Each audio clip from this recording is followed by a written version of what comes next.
You ever been stood up, left out dry and hanging, looking to rely on someone for something you felt was truly important, something you knew had to be done and truly cared about, and they knew how important it was to you, and they just didn't show up for you. And we're all humans, so I feel you. No ego, no pride. Let's take this moment to be vulnerable together. So how would you describe such a situation? And how would you say it made you feel? Because for me, and it's just me, cliche Jeff, I would say that is someone quitting on you.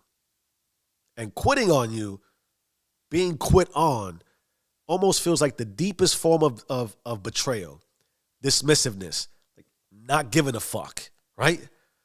And it hurts. It sucks. And it makes us feel less than. So let us not sugarcoat this feeling. Quitting hurts and it sucks. Now, quick question. If you could reflect real quick, since I have your attention and we're on this subject, ask yourself, who is the last person that quit on you and made you feel this way, this dark, horrible way? Tick tock, tick tock, tick tock. Can you see that person? You got their image locked in? Can you feel the rage and that burning in your stomach of what they did and how it feels, the quitting? Now, what if I told you you fell right into the easiest of ego traps? Because what you need to do, assuming you didn't know already, is hold up a mirror and stare at yourself for a little while and revisit that feeling of not doing what you know was truly important, not showing up, being stood up, because that person in the mirror is you, and you have quit on you over and over and over again to the point where you are just numb to it. Because truthfully and all the way real, quitting is available to us at all times. And our culture has adopted it to the point where we talk about out loud about quiet quitting on our careers, on our work, on our money. And now we justify this feeling and this option to the point where it feels good. To the point where it feels good. And you're like, shut the fuck up, Jeff. What do you mean feel good? We just talked about how it's horrible. And I'm like, yes, feels good and satisfying. Here's why. Because the raw of this is that quitting alleviates us of our moment-to-moment burdens. Hear this.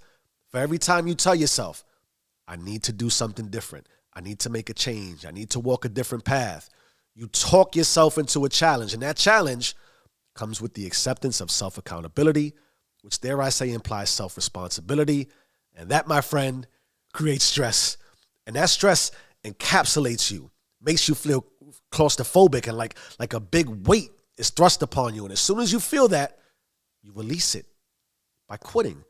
And you exhale. And somehow that feels good to you. The release of not doing what you know you should do. The avoidance of acceptance.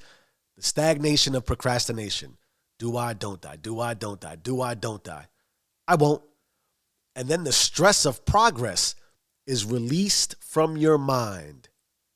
And here is the ultimate rub and the ultimate quagmire. Only you know this. Only you are aware of it. And only you can truly feel it. And that's probably what we would call creating self-consciousness. But don't get all funky with me just yet. I'm actually giving you what you want. I'm making this all about you. Anyhow, let's talk this thing out. You skip and slip integrity because it's the deepest and darkest, worst kept secret amongst us as people. That we can lie to ourselves internally over and over and over and essentially get away with it. None's the wiser. Because every time we let ourselves get away with not doing what we should do, we reaffirm that we don't need to do it. It's math. Now, what is deeper, as ego-driven competitive creatures, is that we look at each other for confirmation and acceptance that we are all self-liars. And biblically, we chalk it up to not really being our fault, because we're all destined to be sinners, right? We're all flawed. We all have weaknesses. And life today is as difficult as it's ever been, the most stressful and strenuous times of our lives. And so we look at our neighbors and you see what's going on across the street. You're like, you think we got it bad. Did you hear the latest rumors about them? It gets deep if you want it. But let's point this back to you. Because it might be you that's physically overweight and out of shape and loses their breath climbing one flight of stairs. You know it's unhealthy, but man, is it hard to run those miles. It is you that is stuck at that dead-end job for going on decades, and you know it pays the same, not just in dollars and cents, but on your level of fulfillment. But man, is it hard to learn new skills and change careers. It is you that has the faith to lose faith and not believe that the only judge you need is you. Because if there is a maker, creator, and God, it's on you to testify. But man, is it hard to pray for fortitude and execute true grace. Now let me hit you with this passage I read from the book of Enoch. It's a great book, not the book of Eli, the book of Enoch. And if you didn't know, this book was apparently removed from the Bible for reasons I can't truly grasp. Anyhow, Enoch was the grandfather of Noah. Noah, you might know, built an ark. You know that story. And so I recommend reading this if you believe in faith on any level. For at minimum, in the beginning of the book, Enoch describes what the heavens might look like, and it's dope. But I digress. Check out these words. Check out these words. Associate not with those of a double heart, but walk in righteousness, my sons, and it shall guide you on good paths, and righteousness shall be your companion. For I know that violence must increase on earth, and a great chastisement be executed on earth, and all the unrighteous must come to an end.